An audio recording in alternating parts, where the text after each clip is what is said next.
Okay, hi everyone. Today I would like to introduce you all to my colleague, and also she's a very close friend. Her name is Athirah Ali, and we've been working together at LCB for a few years now. And she studies and she teaches a subject that really fascinates me, which is economics. And it's a subject that really everyone should know about because it affects everyone in their everyday lives. And it's such an important part of your life that I feel like people who don't really understand it are missing out. So Athirah is here to teach us all about that subject. So hi Athirah, thanks for joining us. Hi, thank you for having me. Okay, so let's start with the basics. Can you explain what economics is on the most basic level? There's no most basic level. All right, economics. Oh dear. This is such a deceptively difficult question. I try to recall what I've learned from my secondary school years and throughout my years as an economist.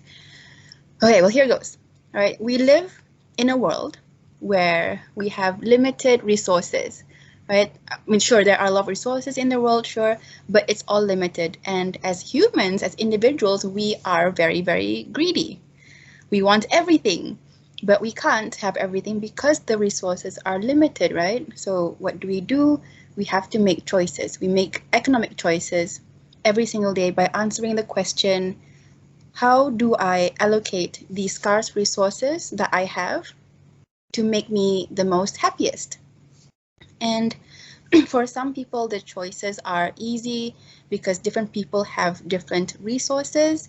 Some people who are wealthier, so choosing between one thing or another, it's not so difficult. Or perhaps the choices that they are making are more like, should I send my children to university overseas or should I invest in a new house? Right? But for some other people who might not be as financially well off, the options are a bit more restricted because of that financial constraint. They have less resources. We can also apply this concept to countries, so big picture. Some countries are bigger, some countries are richer, they have more natural resources. Other countries are not so well off. So it's the same concept. When we are looking at individuals, that's microeconomics. But when we look at the bigger picture, when we look at countries, that's macroeconomics. And there are actually a lot more branches of economics. There's labor economics, there's health economics, there's managerial economics, development economics, behavioral economics, and neuroeconomics as well, which I have just started reading on. So that's really interesting too. But economics in a nutshell, it's the problem of making choices that make us better off under their conditions where resources are scarce or resources are limited. Oh, thank you. That's actually a really succinct explanation because, like you said, economics covers a whole range of topics. And at the most basic level, it's about supply and demand and what you said. So choices as well, and the scarcity of those things that we want. Okay, so what would you say are the everyday parts of our life that are affected by economics? So I guess that would be talking about microeconomics. Well, everything, right? Because every day we make choices. So everything has its consequences. As an individual, we make choices all the time. So let's go back to that concept of having unlimited wants. So we want everything, but not having enough resources. Now, every day I decide what to eat for lunch, and I can either choose to get food delivered or I can cook at home. Now, eating at home will save me more money, which I can use for the future. I can use to buy other things. But cooking at home takes time. So I need to think, do I want to spend 2 hours in the kitchen preparing a meal when I can use those 2 hours, finishing work or responding to emails or talking on the phone with my friends. So there are two resources there that we're playing with, time and money, and both of those are limited, right? So do I spend a bit more money to save time, or do I spend a bit of time to save money? How do I choose? And that depends on which outcome provides me the most or the more satisfaction, right? Another part of economics we can in everyday life is how businesses behave or how firms make decisions. So the market is full of buyers and sellers. We are usually the consumers. The businesses are the suppliers. And that's where the concept of supply and demand that you mentioned earlier, that's where that comes in. And so when there is high demand for goods, a lot of people want to buy a particular product, but it's limited, then the prices are higher, right? So when the COVID-19 pandemic hit the country, suddenly everyone wanted to buy sanitizers, everyone wanted to buy, or was it face masks? Yeah. And the prices skyrocketed. So Yeah. that's where the forces of demand and supply come into play. So yeah, so there's a lot of our everyday lives that is affected by economics, but sometimes we don't realize it, I guess, because we're not thinking about it or we're not breaking down what we see in economic terms. And yeah, but that's what I love about economics, because seeing how it plays out in real life, right? You read the newspaper, you watch the news, and there's a lot of things around us that is affected by economics, or a lot of the economic policies that are made by certain people that have an impact on our lives, sometimes good, sometimes not so good. And it's interesting to see how the discussions or how the debates on these topics play out. No, that's really true as well. That's really good because I feel like you can understand a lot more of everyday life when you do understand these basic economic theories. Yeah. So it kind of provides an explanation of what's going on around, like inflation. I understand inflation now because of economics. You understand why governments do quantitative easing. You understand a lot of things about the decisions that governments make, that businesses make, that individuals make. It makes a lot more sense in economic terms if you learn about the basics of economics, about greed, about fear of losing, about, all of these economic concepts. Yeah, exactly. It's so much fun. And it's, when I read the opinion pages in the newspaper and people complain about certain policies, or I read the paper, or LegCo, for example, Legislative Council meetings, those are fun for me because all of these new policies come out and I start thinking about, what are the implications on different groups of people, right? And it's always fun to have those discussions in class, especially. Sometimes the topics can be controversial, but if it's a discussion, why not? It's all for the aim of sharing knowledge and building knowledge and being critical about certain things, because we can't just accept everything that happens to us. Right? Yes. Yeah, exactly. Yeah, that's a really good way of putting it. Okay, so you are yourself studying a master's in behavioral economics at the moment. So can you explain what behavioral economics is all about? Yeah. So I'm taking a few courses on behavioral economics right now, and it's awesome. I've been trained in classical economics my entire life, or since secondary school, and my previous roles in economics as well has always used classical economic theory. But there are flaws to it, right? So when I first started behavioral economics was when I was working in Singapore. So my role there was to look at different countries, what are the issues, how do we help them, how do we recommend, what kind of policy should we recommend. But despite our best efforts, there were always these issues persisted, and it was because we used mostly classical economic theory and there were flaws to it. So the flaw is that classical economic theory makes a lot of assumptions about how we behave as individuals, how we make choices. It assumes that everyone can make perfectly rational decisions all the time. It assumes that we have perfect information, accurate information, timely information, and hence can make the best decision all the time. But that's not true. No, right? Humans, definitely not. yeah, exactly. Like we humans, we are weirdly flawed beings.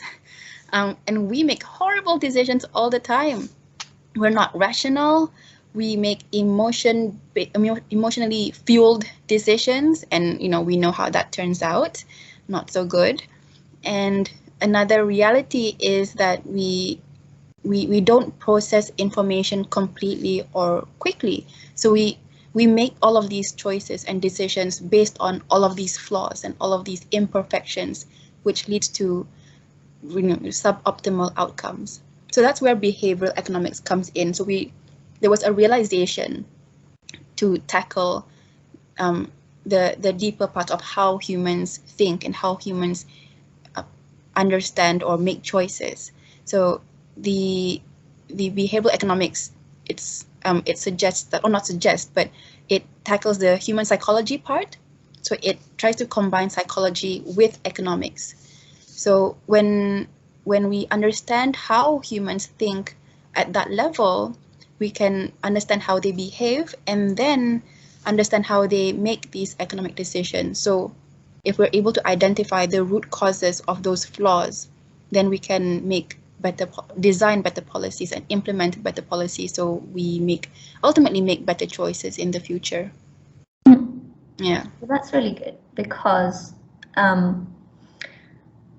we are irrational, but as Dan Ariely says, we are predictably irrational. So actually, we can predict how irrationally people are gonna behave. So it wouldn't be how classical economics predicts that it's gonna turn out, but it can also be predictable as well.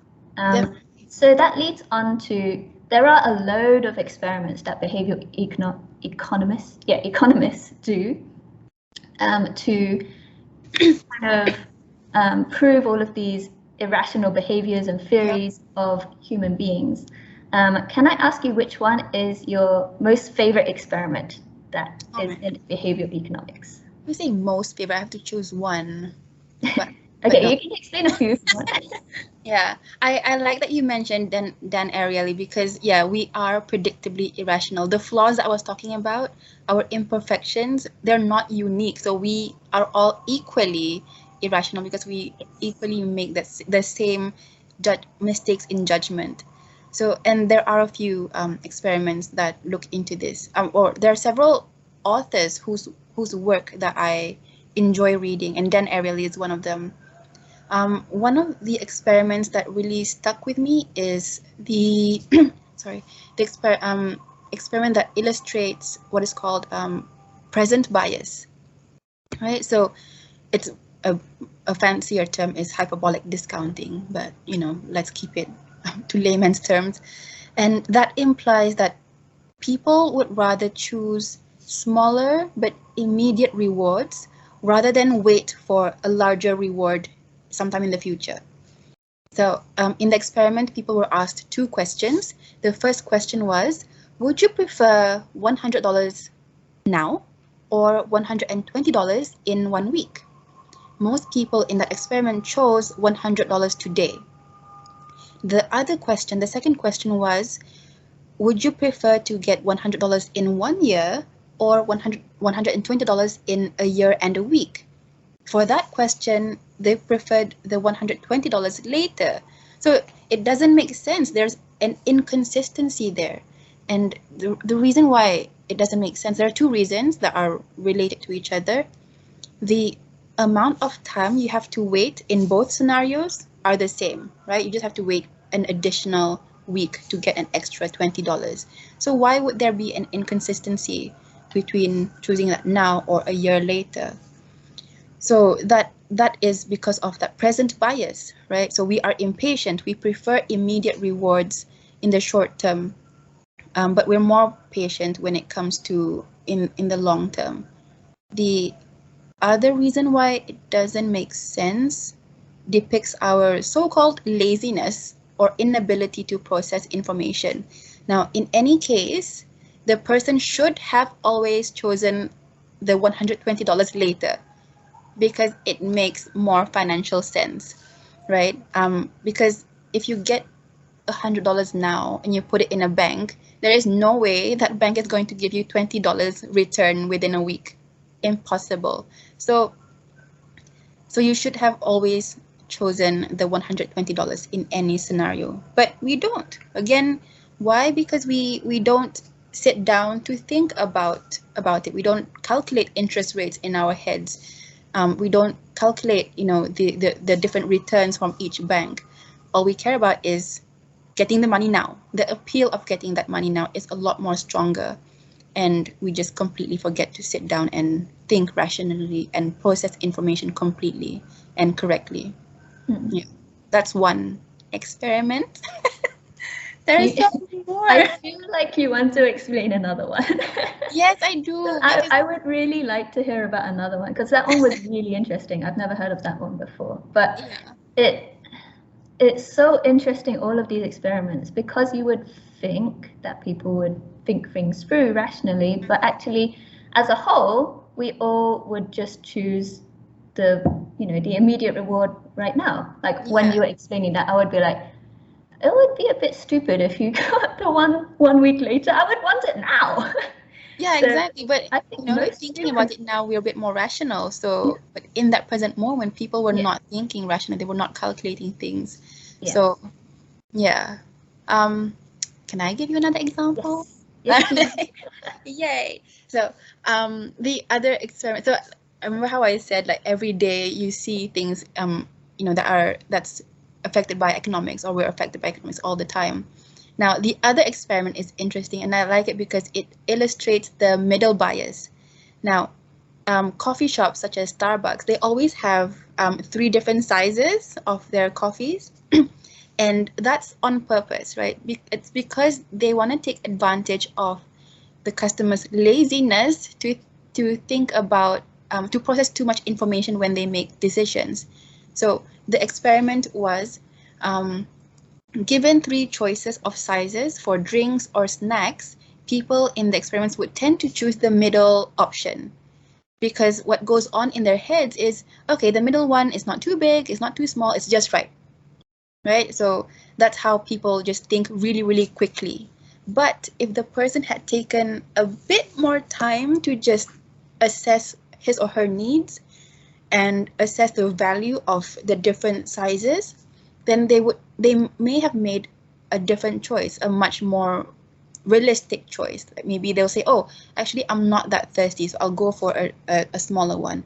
Or the larger cup gives more value, dollar per ml, right? So I would go for that one. So that weakness in our thinking or in our judgment has been has been taken advantage of by many companies. So if coffee shops wanted to nudge us to choose the largest cup, then what they can do is create an extra large cup and eliminate the small cup. So now the middle option is the large. So, and thus people would spend more money and shift their purchases without them realizing. So, interesting stuff. Now we know. So now we know about the experiment. We have that knowledge, and then we can see, okay, next time you go to a coffee shop or any kind of supermarket deal, they always have the cheap Tesco value option. Like, but that's a UK brand. They have like the cheap option, and then like a middle kind of brand, and then they have the most expensive, like, Waitrose luxury deluxe. Yeah. So people always go for the middle one because it's the middle of the road. Now we know about it, we can kind of stop and think about, probably not too much, because then you would be like thinking about every single thing you put in the basket. Be paralyzed, I know. Yeah. Analysis paralysis. Correct, yeah. Yeah, so yeah, that's true, because we always do take shortcuts when we're making decisions. Your brain doesn't want to be overloaded with too much information, so it just goes, okay, just that one. And then businesses are actually taking advantage of this. So now we know. I know, it's sad.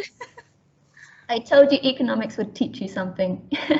It does, yeah. So it's really, really fun seeing how all of these things come into play in real life. And I would definitely recommend the book Predictably Irrational by Athirah Ali.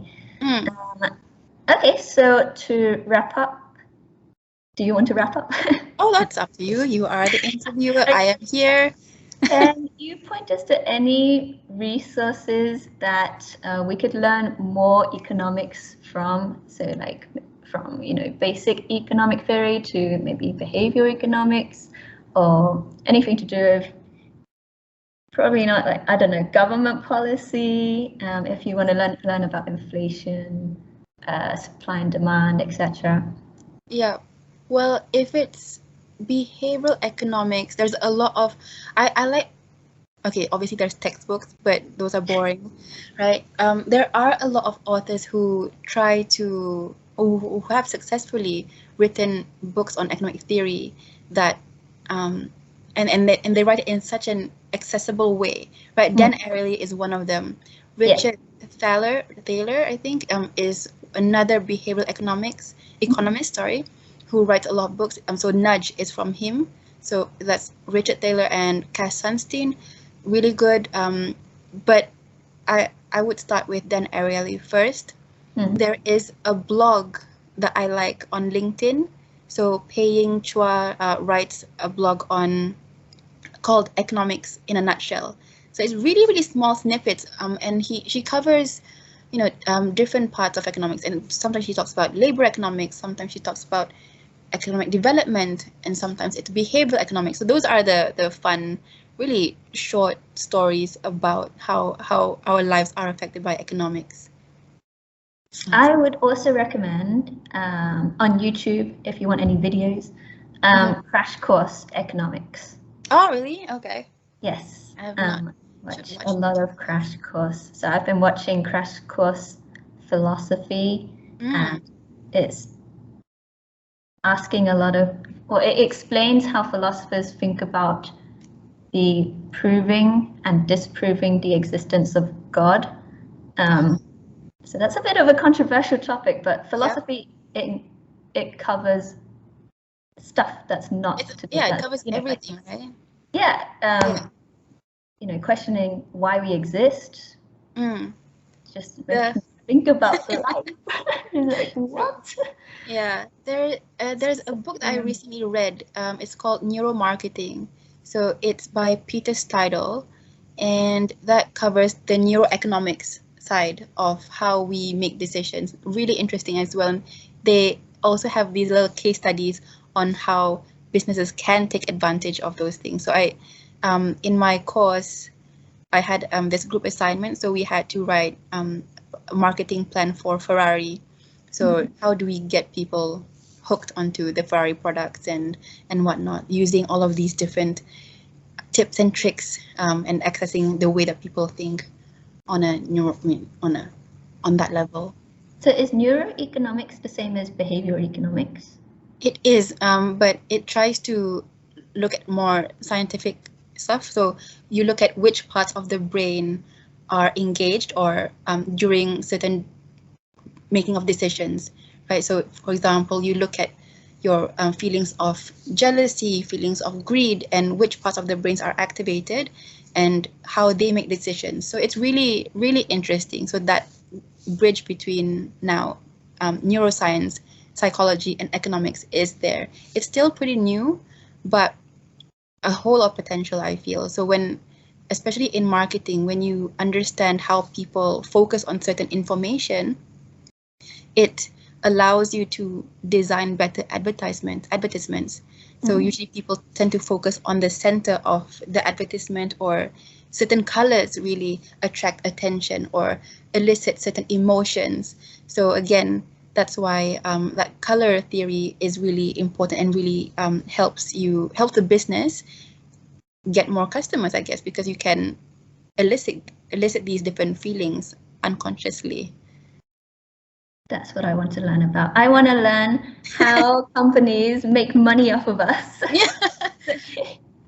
So that's actually really interesting. So I want to learn, so if a product or an advert attracts me, I want to know why that is.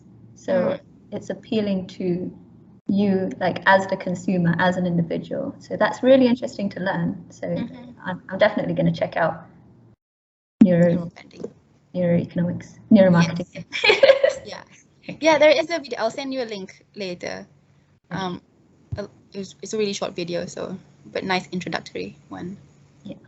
Yeah, I would recommend anything on YouTube that has to do with introduction to economics, etc. So there's so much information on YouTube. Why do people just spend time wasting their time on nonsensical videos? Cat videos.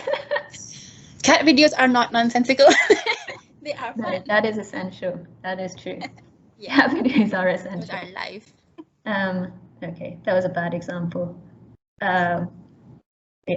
But yeah, if you're going to spend time on YouTube, you might as well spend time learning stuff, right? Yeah, so many debates. I love it so much. I mean, there's so many controversial topics out there, and I think it's good because you just build your critical thinking skills. You know, as long as you are a critical thinker, you don't just absorb everything, because if one does not try to, you know, criticize things and just accept everything, then one might be swayed towards, you know, just absorbing the wrong information. So you have to always reflect and ponder on the information that you get. Are you talking about anti-vaxxers? No, I'm talking about people in general. I mean, there are students watching this, my students maybe. So always think, guys, don't just accept everything that people say. Even your lecturers, debate with them, discuss. Absorb information, process it. That's the most important part. And then form your own opinion on it. Exactly. Reflect, ponder. Yes. So you have to improve your critical thinking skills. Yeah. Yeah, okay. Very important. Thank you so much, Athirah, for talking to us. No worries. I had so much fun. Yay. Okay, we'll stop it there.